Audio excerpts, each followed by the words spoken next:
Hi everyone, thank you so much for joining us for another video. Today we're going to be making some things to get you kind of organized for back to school. So this is going to be our last video, and I said last week that we're going to be making a bag, but I've also added in a little bit of a bonus for you as well. So to make this bag, the first thing that you're going to need is an old t-shirt. I know that we all have, if not an old t-shirt, one that we don't use too often and we feel really comfortable about just hacking it right up. So we have an unused t-shirt right here, and all you're really going to need for this project is a pair of scissors and some, patience. So the first thing that you're going to do is you're going to spread your t-shirt out. If you want a bigger bag, I'm going to advise that you do get a bigger t-shirt. Maybe you could grab one from your dad, or get one at the store if you really don't have one. But I'm advising a bigger t-shirt, and also one that has a little bit of a thicker fabric, not like that flimsy kind of cotton, because this is going to have to hold up your items that you put in here. So I'm not going to cut this up for you, but I'm just going to kind of casually tell you what you're going to have to do. So ultimately we're going to have to cut off the sleeves, the neck, and the bottom. If you want to make sure that everything is nice and even, you can fold your t-shirt over just like this, and if Miss Kristen can go right here, we want to make sure that we get the seam right here, because you can always cut off more, but you can't take it back. So it's best to follow along with the seam right here. That way you know that everything's going to be nice and even. And then when you cut everything off here and here and kind of make a little bit of a circle, you can actually keep it folded. Cut off some here, like a kind of half circle. It's almost going to look like a shopping bag, like if you went to Walmart or something. The bottom. You can cut off your bottom.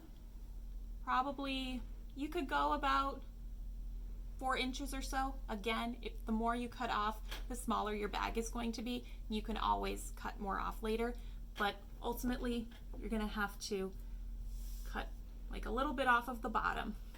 And then what you're going to do is you're going to cut strips. So it kind of looks like a little bit of a fringe going on here. So they're going to be 1/2 inch thick. And I'll show you what I mean here. So we have one started for you. So this is my started fringe bag here. And as you can see, I kind of already went ahead and cut my fringe here, and I started tying it. So I didn't think that all of you wanted to sit here and watch me tie bags for hours. I mean, we could find things to talk about, but ultimately I'd be talking to myself, I think. But anyway, so what you're gonna do is ultimately you're gonna have to tie all of these things into the next knot. And if what I'm saying is confusing, please do not worry. I will add an extra tutorial that's actually written out for you. Okay? So if you want to go ahead, if you think that this is going to be confusing, trying to tie one into another, you can go ahead and you can tie your fringe in one knot all the way across. If not, you can follow along with me this way. So we already tied our one fringe here. And what you're going to do is you're going to take one piece of fringe from the last knot that you tied, and then you're going to tie that fringe into your new knot. So if you can kind of see, this is tying up your hole so that we have like a nice secure bottom of your bag. Take your next fringe, make a knot, and then go to your last knot, the one we just did. Take your longer edge there, the one you didn't use, tie it up, and then you can kind of see that the hole is closing. And then we have our last one here.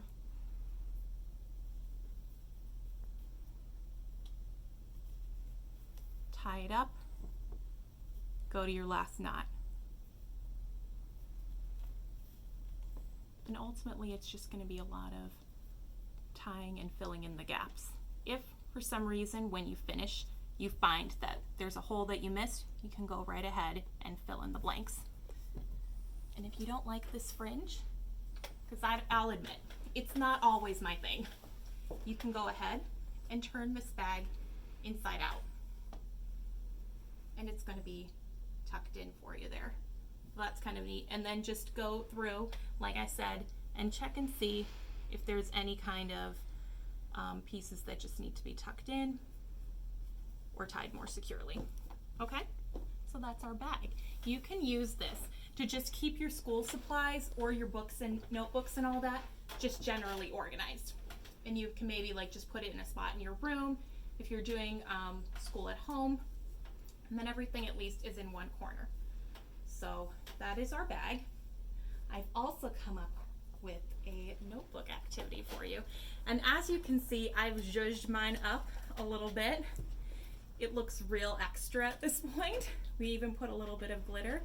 And I have to tell you something kind of embarrassing because I can't even believe I did it. So I went ahead, and if Miss Kristen can show you what the pictures are here. First, I'll tell you what I did. I went ahead and I got like a whole bunch of old magazines. This was really like a throwback for me, guys, because we used to do stuff like this all the time in my youth. So we went ahead and we picked some really cool pictures from a magazine and we cut triangle shapes, okay? So we have a lot of cool people on here. Elsa, Goals, Winifred Sanderson. I even threw in a picture of Robert Pattinson, but I didn't realize that I glittered him until after the craft. So not that Robert Pattinson is watching our video here, but just in case, I'm sorry. I know we're trying to move away from the glitter a little bit, but if pressed in court, I'll say that it was a totally subconscious decision. Someone was walking by and they said, "Hey, why don't you add glitter?" And that's what happened. So anyway, we have this notebook here, and what you can do, as I've done here, is use it to organize your school stuff. So I've made a calendar in the front here where you can add all of your day-to-day stuff. We have return books to the library. We have first day of school.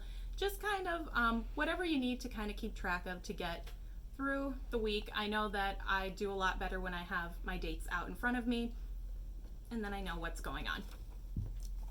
Then if we turn the page, I've also added a homework section. I gave myself an awful lot of homework. I do not know why. I guess I'm used to it, but a lot of work all the time. So we put a little bit of a school schedule in here so you could add in a lot of your subjects, whatever you've got coming up for the day. And I even added a little motivational poem that you could put on the other side. So it says, "Time to shine, find your light, do good, and enjoy the ride." Now this is my favorite part. I know a lot of teachers do this. I was just flipping through my notebooks from college the other day, and what my professor used to have us do was every day before class we would kind of journal it out. And sometimes there was a theme that we wrote about, and other times it was just like sort of like a brain dump, like what's going on in your life, what do you just want to get out on a paper. And sometimes it was just a lot of complaining about stuff, just general frustrations. But I have to tell you that every time I was able to write, it was just a little bit of a release, and you always felt better. So shout out to Dr. Agnes Cardoni for that one. I looked at a lot of my notes the other day and I found that I was a lot the same, over-caffeinated. But I saw a lot of growth in there. So I think that you guys could too. We're living through a really strange kind of time, and so to be able to journal every day, just to get out your frustrations about whatever's going on in your life, this could be really, I think, like a cathartic release for you.